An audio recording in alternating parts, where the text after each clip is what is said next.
Hello there, my name is Chef Beli. Welcome to my kitchen, and tonight we're making smothered pork chops in an onion gravy Cajun style, some white rice, and some corn. So let's get started.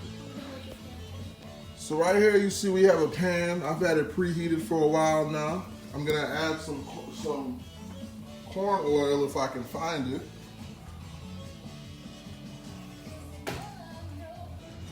I'm sorry, I meant canola oil, and as you can see, this is canola oil. The reason why you want to use canola oil is because canola oil has a high smoke temperature. Here we have pork chops. I've cleaned them with lime and vinegar. That's a Haitian or a Caribbean thing. Most Americans don't really clean their meat, but you'll find if you clean your meat with lime and vinegar, it makes a completely different flavor. Not a flavor profile, but it definitely enhances the flavor of your meat. So what we're gonna do is we take this pork chop that I cleaned and I marinated with a little bit of A-Bear seasoning from Maurice, Louisiana, some adobo, some Sazon, some garlic powder, some salt, some pepper, and let it marinate for about an hour. About this time I'm gonna take it out. Add it to my hot pan. I want to get the dip going on. Excuse me if it's too loud. And what we want to do is we want to get these pork chops nice and brown. So the type of pork chops that I like to use, I use the blade in cut. Most people use the center cut of pork chop. Not a big fan of the center cut. I like the blade cut. Has the bone in it. Bone increases flavor. Also has a lot more fat content in it. Fat also produces flavor. So between the two, I usually come out with a pretty flavorful pork chop. So you hear that good sizzle. That sizzle means it's doing its thing. It's going to yield a nice brown crust, which is what we're looking for. So you just want to let this sear for a few minutes. The funny thing about meat is it'll tell you when it's ready to flip.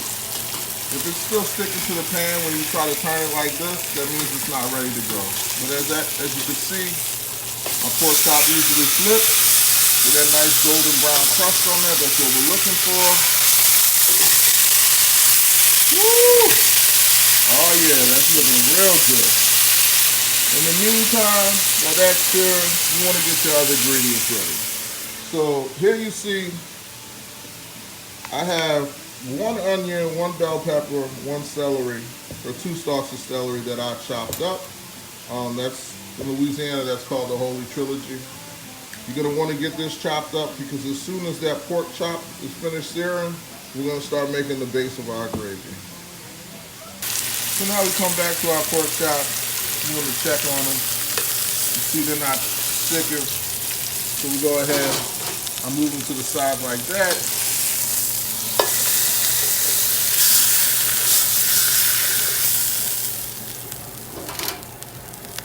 We throw down some more pork chop. Get a nice sizzle in there. Alright, I'm going to go ahead and go wash my hands and I'm going to continue to sear the rest of these pork chops. And I'll get back to you whenever I'm ready to move on to the next step. I wanted to also point out it's important not to crowd the pan. People tend to put too much stuff, too much meat when they're trying to sear into a pan, and what ends up happening is you don't get a good sear. You end up steaming your meat, and so your meat ends up coming up gray. Some of it's brown, some of it's gray, some of it's, it's all discolored. So it's very important. Right here I probably could add another pork chop, which I probably will do on my next go around. But you don't want to add 4 pork chops to this pan. Otherwise, it more than likely would just steam and you won't get that good sear that you're looking for. So while we're still waiting for this to sear and brown, I figured I'd tell you guys a little bit about myself. My name is Beli. Just call me Chef Beli. People ask me, what kind of stuff do I like to cook.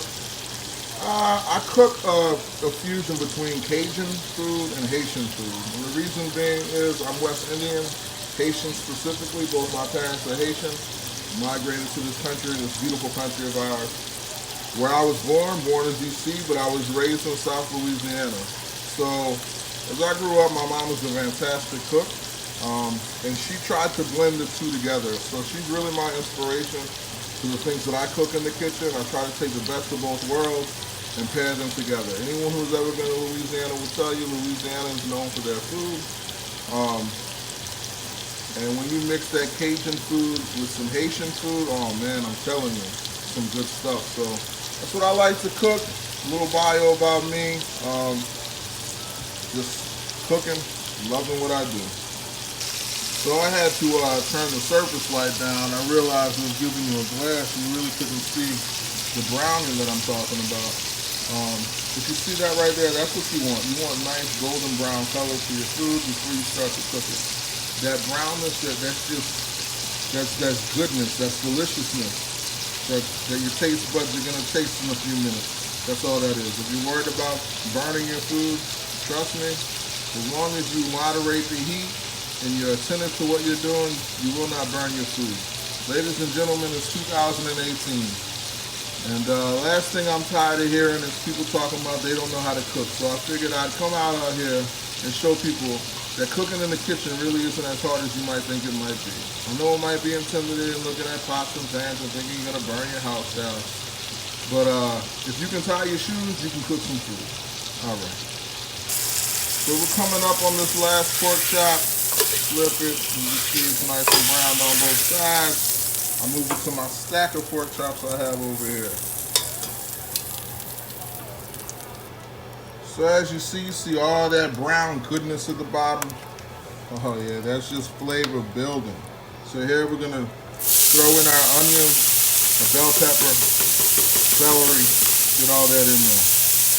You hear that good sizzle? We're gonna add a little bit of salt to it. You know, salt helps to sweat down the vegetables. You want to get it in there with your nice wooden spoon. Get it nice and coated, you know. Build that flavor. At this point, you can throw some pepper in there if you want, but I use A-Best Cajun seasoning, so I don't really need any more pepper in my food. It's gonna be spicy enough for it. So what you want to do is, you want to add a little bit of chicken stock to the pan and scrape up all those brown bits that I showed you at the bottom. Because all those brown bits, that's just flavor. It's good flavor. And we're going to sweat these onions, this holy trilogy down to the nice and soft. Scrape up all these brown bits off the bottom. And I'll get back to you guys in a few minutes. So here I just moved burners. I'm gonna go ahead and add the rest of my chicken stock to this.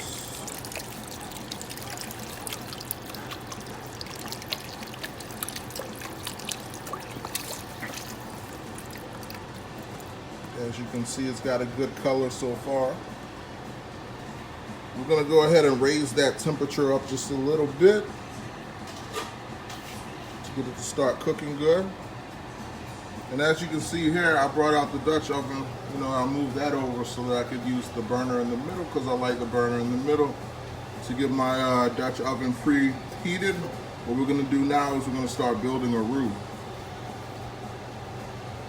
So matter of fact, since I'll be working simultaneously, I'm gonna go ahead and turn this heat down a little bit. Bring this heat up just a little bit.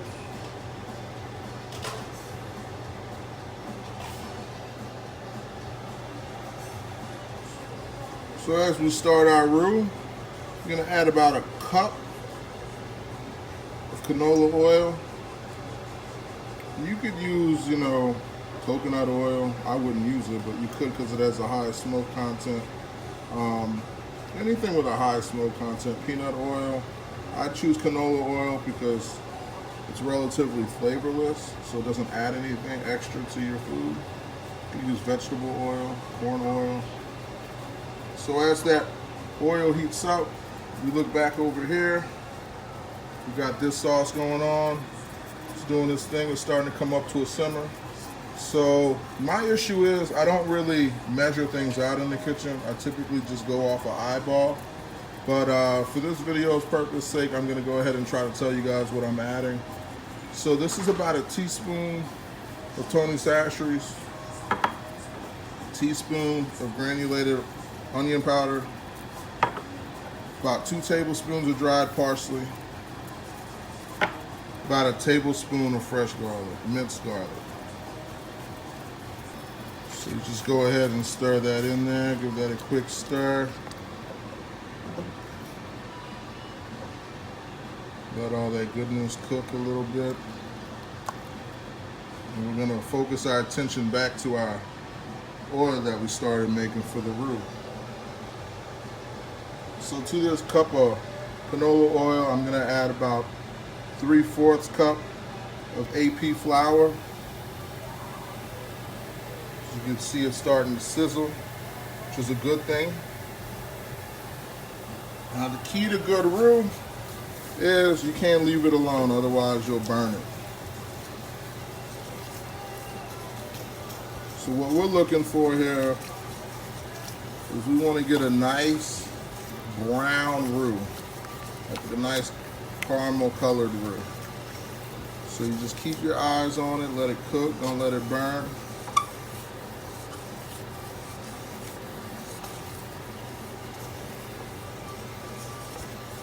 I remember when I was in culinary school, I made gumbo for a practical. I think it was like my final class. And we were working in the school's restaurant called Technique. And there was a chef, I think his name was O'Toole. And the chef had been cooking for about 30 to 40 years. And he walked in the kitchen and he was like, "Who's burning the roux?" And I was making gumbo and I was like, I'm cooking roux, chef, but I'm not burning it. And he looked at it and he said, "Oh, that's burnt." And it was at that moment I knew he obviously had never cooked Cajun food. He believed that all roux had to be blonde or white. The thing about Cajun food is a lot of our roux is brown, like caramel color.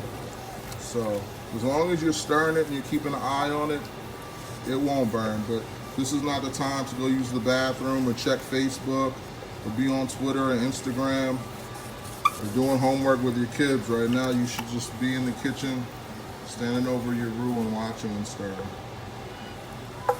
You want to keep stirring your roux. I'm going to get back to you guys, but just to let you know, this will probably take you a good 15 to 20 minutes. As it keeps changing color, I'll come back and update it and let you guys see what the roux keeps looking like. As you can see, it's starting to get a little browner, you know.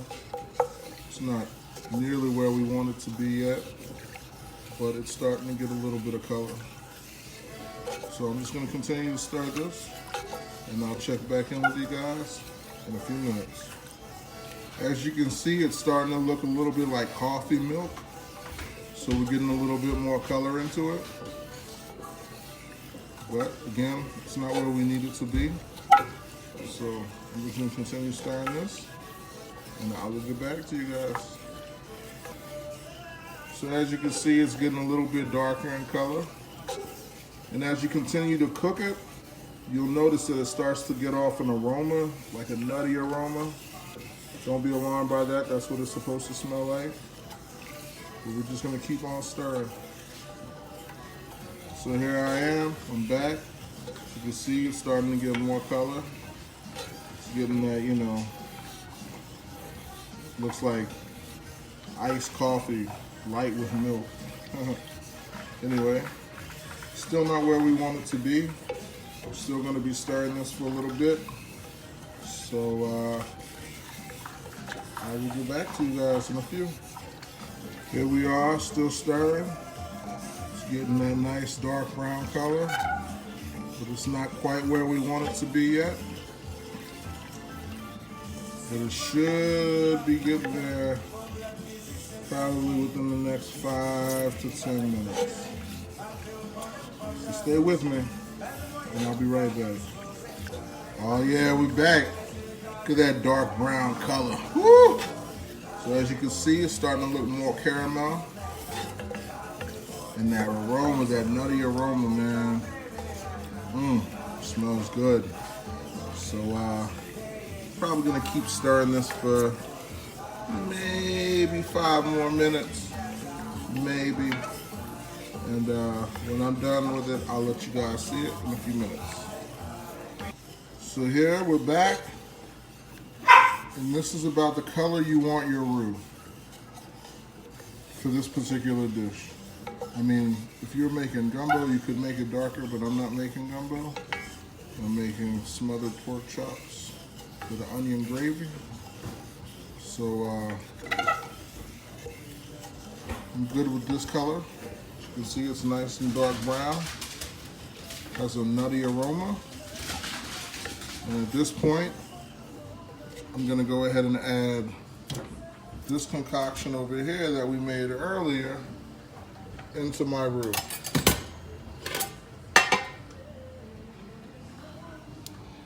I'm actually gonna have to pause this because I can't lift this with one hand while I hold my phone. So here we're back. I added my little sauce to this. And now as you can see, it's got that nice dark brown color that we were looking for.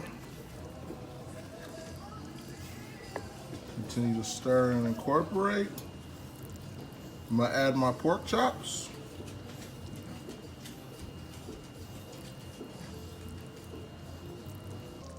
Add these pork chops and let them simmer. We're gonna let these pork chops simmer in this gravy for about 2 hours, y'all. All right, I'll get back to you whenever I'll get back to you in a few minutes. So I got all the pork chops in here. Just want to scoop some of this gravy, put it on top, baste it, put it on top of these. So now we're just gonna take the lid, cover it, let it sit low and slow for 2 hours. And in 2 hours, we'll see how it comes out. All right. So a few things I forgot to tell you guys before I put the lid on the pork chops. You want to taste your gravy before anything, before you add the pork chops in there. If it's not spicy enough for you, you can always add some cayenne in there, some Tony Sashers, some A-Bears, something to spice it up. It's spicy enough for me, so I didn't add anything. I like the flavor profile. And you also want to bring it up to a simmer before you cover it. A simmer is a slight boil. It's not a rapid boil. It's like when you start to see little bubbles popping up on the surface of the liquid, that's what you consider a simmer. All right, guys, I'll check back in with you when the pork chops are ready. Peace.